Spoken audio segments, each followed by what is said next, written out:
So, another thing that I discovered that made me vulnerable to a narcissist is that I had distinct lack of self-awareness in certain key areas, which came as a really big surprise to me because I have done everything I can to try to be as self-aware as possible. I'm always asking questions of what does this mean and what does this say about me and why does this happen? And I've always wanted to know. I've also made a point to meditate, pray, and seek insight spiritually, emotionally, psychologically. It's just something I do. So it never occurred to me that I might not have enough self-awareness in certain areas, and then it might impact and make it so that I was vulnerable to a narcissist.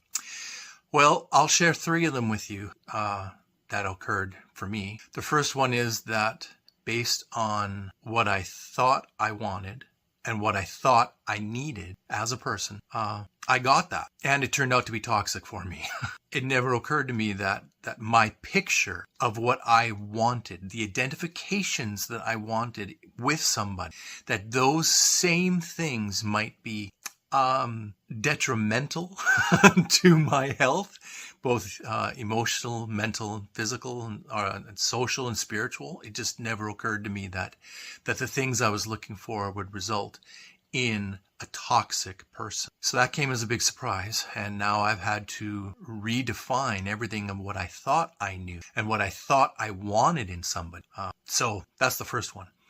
Second one is that I learned that my personality type, the type of person that I am, and my characteristics and my value systems, I had believed that they were a certain way, that I had some very specific patterns that I could readily identify. And after some very long deliberation, I have come to realize that the value system that I thought that I had that defined me as a person isn't me. And it turns out, as I look back, that my mother, who groomed me to be a very specific type of person, with a very specific type of personality, she could not accept certain parts of who I am. They were too threatening for her. And her sense of security and her sense of who I would be as a son of hers wouldn't allow her to let me be the person that I am.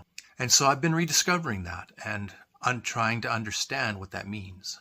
And that's been a very difficult process, but it's also been very freeing. The third one that I'll share with you is that there were some very specific unresolved issues between my father and I. And I was not aware of them. And I don't think he was either. And my partner was able to exploit those weaknesses and triangulate and use them to triangulate me out of the dynamic. And it is a great sorrow to me that we did not have the chance to talk about it. I have not yet talked to him about it. I don't know if I can.